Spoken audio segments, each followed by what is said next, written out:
Okay, so this is my 1968 Series 2A Land Rover that I bought unseen from a farm in the middle of Wales and had it shipped down here to Surrey. It caused a bit of a traffic jam on the road outside as the trailer blocked the road for about half an hour because the brakes had seized. It took 3 of us to push it off the trailer, and then it took me the rest of the day using these ramps to jack the back up, put the ramps underneath it, and then roll it down the ramp to be able to get it up my drive. So I'm planning to do a complete strip down and restoration of this. Not something I've ever done before. Dabbled a little bit with cars and bike engines. Nothing on this scale. So let's have a look around. First thing to note is it's got these Series 3 wings and grille. However, you can see there's an aluminium plate being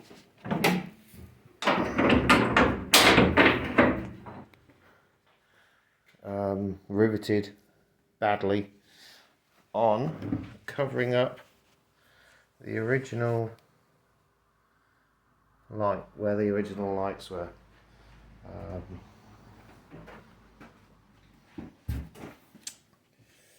So I'll be restoring these wings back to the original 2A.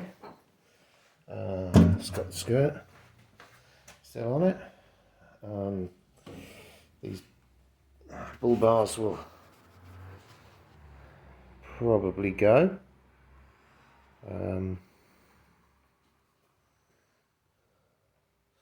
Let's have a look around. So it's in Maasai red, although that's the V5 does say it's red, and it says it's petrol, and that's a diesel engine, of which I know very, very little. So that'll be interesting. You can see signs that it was originally a petrol engine. I believe this is attached to the accelerator pedal, and this is a petrol engine one. So who knows whether it runs, and if it does run, whether it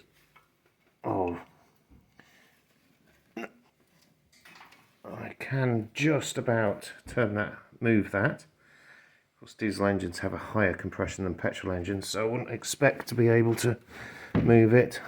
There's no battery in it. Battery's totally dead. That's under the car.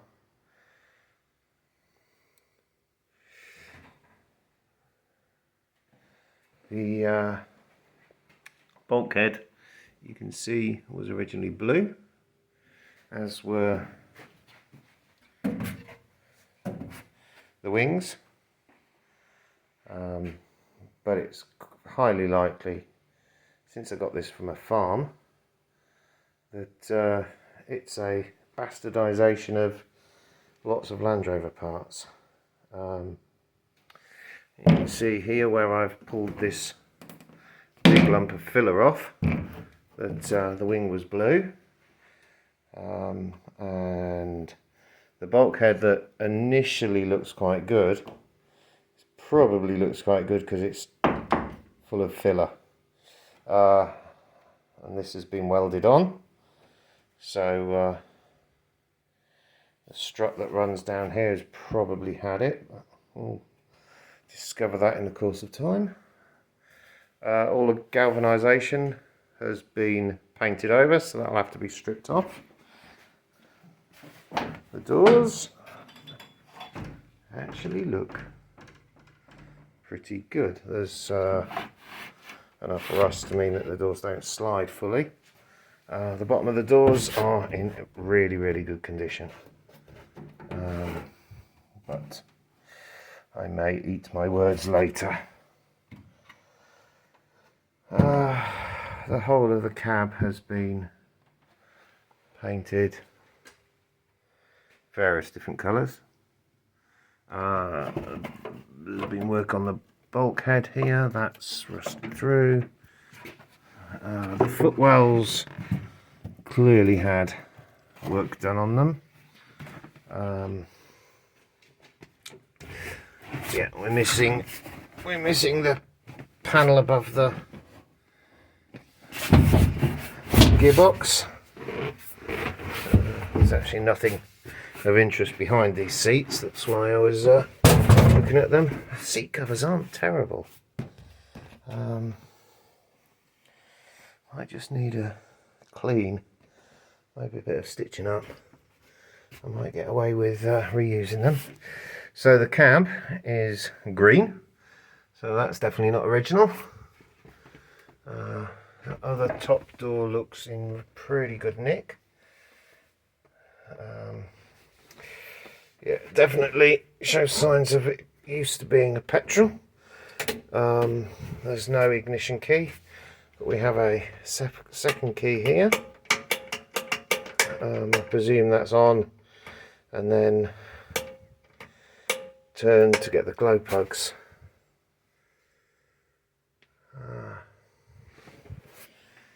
Yeah, in here we have 2 bushes, possibly from the springs, a unfired cartridge, and a bulb,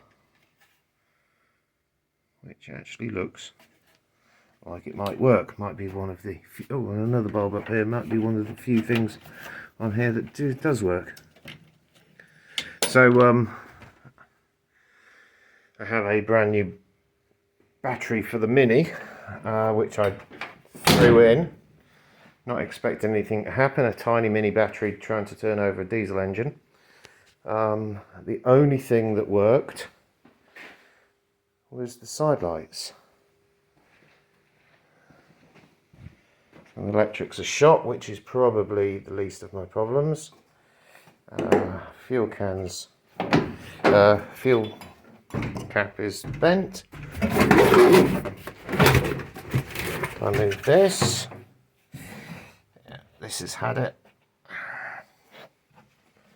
Again, it looks green painted over blue. So who knows what's original and what's not. Steering wheel has got the leather cover on it, which is nice. Pickup cab, painted green. There's a big dent on the top, which I think has also been filled with a ton of filler. The lights are not original on the rear, but they're pretty inexpensive. Again, the galvanisation has been painted over. This tub looks pretty good. These I couldn't help but order some new front wings from Paintman, and bloody hell am I impressed. I ordered them after a few drinks late at night, and they turned up literally the next day. Never known delivery that quick. I keep my old bike and car tyres because they're really useful for dropping an engine on. I've only ever dealt with motorcycle engines, so dealing with this one will be a novelty. Let's have a look in the cab, this side. So, some telltale signs of trouble here. Rocker cover, a spare rocker cover, looks in okay nick. Loads of engine bolts come in handy. What's that? That looks like a oil line, is that? I don't know. Starter motor. No idea if it works. Alternator. And what's this? That looks like a fuel oil pump and filter. So no idea. As I said, no idea if the engine runs. I did manage to turn it very, very slightly.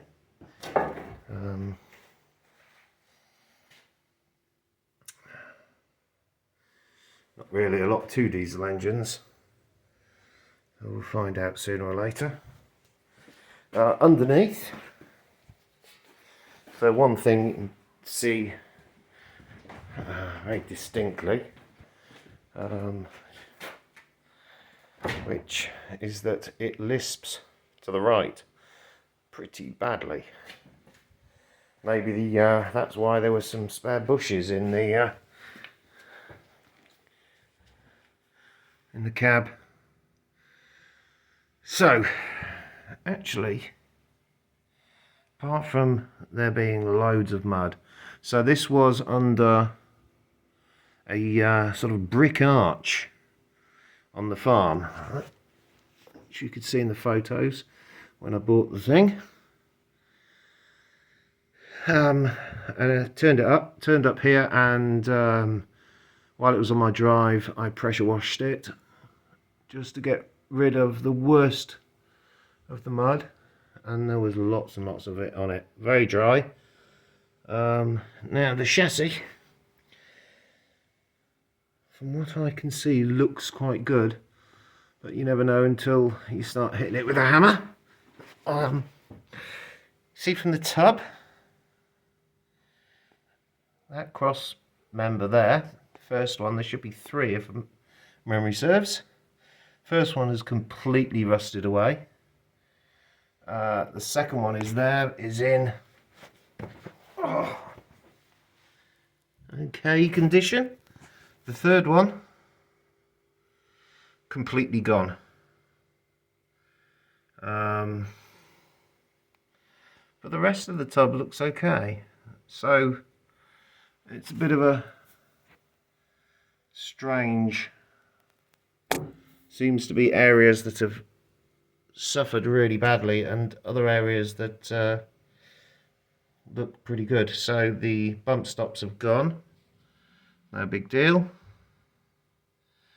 You know, I will be stripping this right down to the chassis. So I put card down because you can see that these things are leaking a bit. But there isn't really any dots of oil on the card. But after sitting for so long, there's probably no oil in the thing.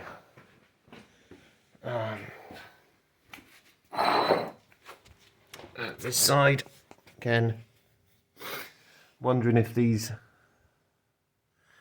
leaf springs have been taken off and put on the wrong way round, because they are sided, which is causing the lisp to the driver's side. You can see there's a spot of oil there.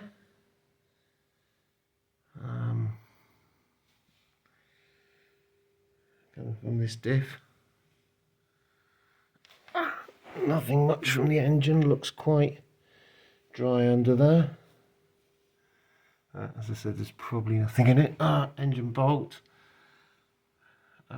Engine bracket, I'm not sure if you can see there, but it does look like it's not even bolted, it's missing a bolt that's holding that engine in.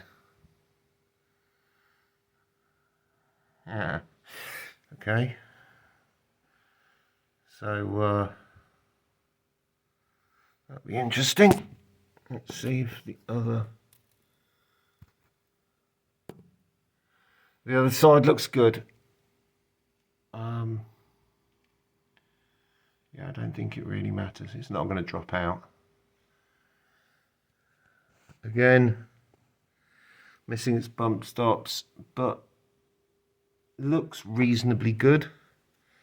There's too much crud from Welsh farm mud on here, but you can see that there's been, on these dumb irons, there's been some patchwork done. I suspect the footwells have completely gone and have been replaced. You can see it's probably not visible on the video, but they've basically just put a plate over the top and welded it on. You can see the old completely rusted apart bit of the footwell. There's meant to be a cross member here that's just rusted away. Goes to this outrigger.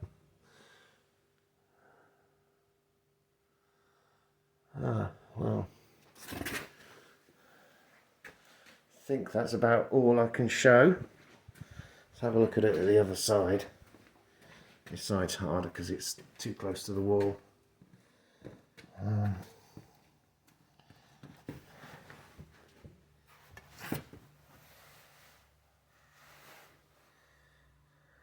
Yeah, that exists on that side. So areas of this seem to be rustier than other areas, which is a bit weird. You would have thought it'd be quite consistent. So yeah, this is the footwell, and yeah, they've just put a replacement footwell over the top and welded it in.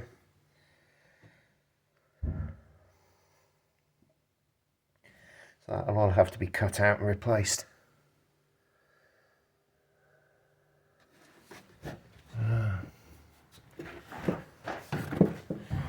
Tyres on the front, road tyres. Don't know what condition they're in. Look, don't look too bad.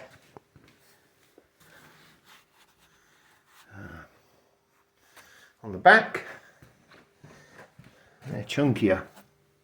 Nice big lump of Welsh mud.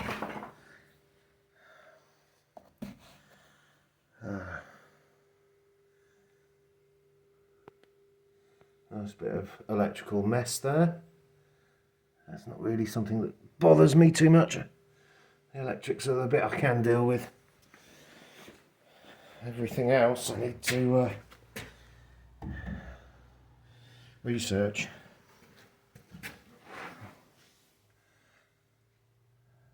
Yeah, this tub I think that looks blue. So the big question is,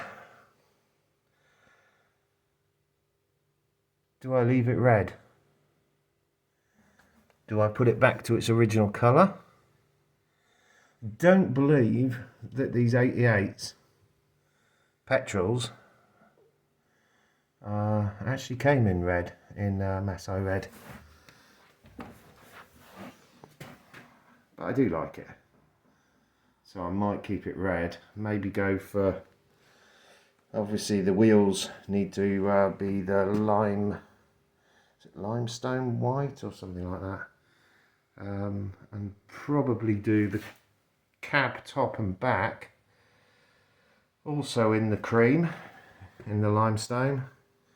Leave the doors and everything else red.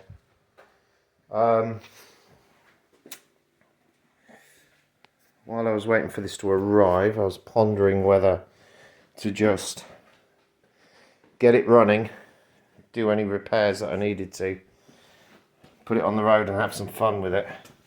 Because it is tax and MOT exempt, so as long as it's in good enough condition to be on the road, to pass an MOT, there's nothing stopping me.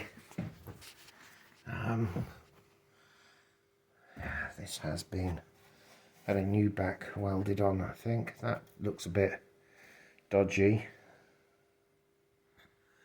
But since it doesn't run, since I've no idea if the diesel engine ever ran, and it still looks to me more like a petrol configuration, with the exception of the motor that's dropped in it.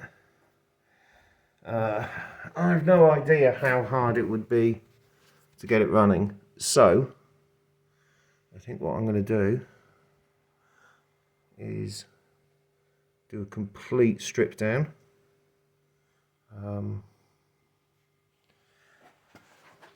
Get the chassis and rolling chassis back up to scratch. The missus doesn't want it on the front drive, which is why it's in this carport, in the condition that it's in. So I think I will restore all the bodywork first, leave the motor and the gearbox out on the side, get it in a condition where I can park it on the front drive, along with the Mini, and then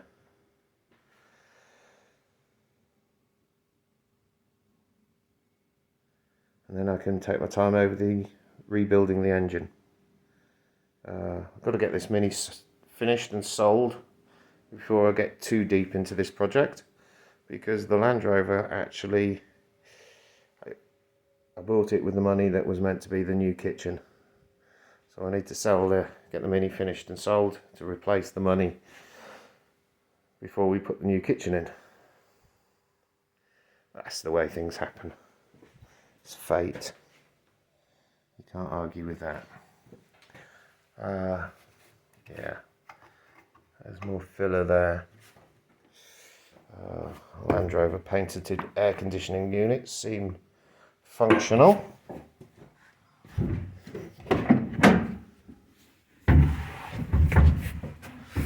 Lost the I think this is one of the signs of a 2A over a 2, is that the 2s had a dial sort of knob.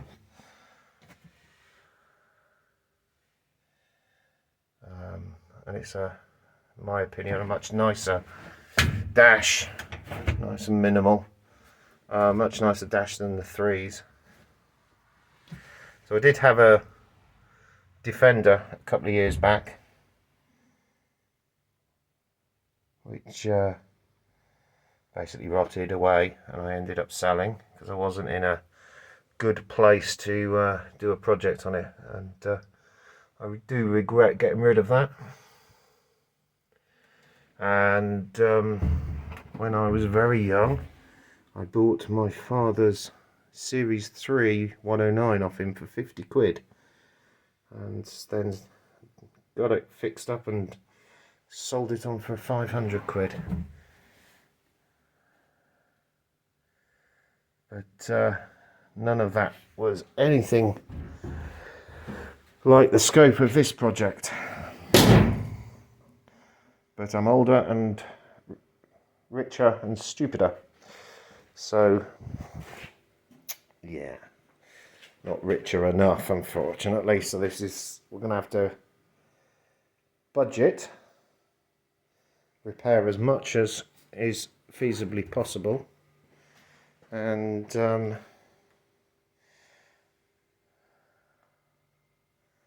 this could take a few years. Yep, I think that's covered just about everything. Hopefully there won't be too many parts to buy. I've been looking online at getting a 2A grill, and it's just ridiculous money for a bit of wire. But I'll inevitably have to cough up that money. Right, I'm just waffling now, so game over. Bye.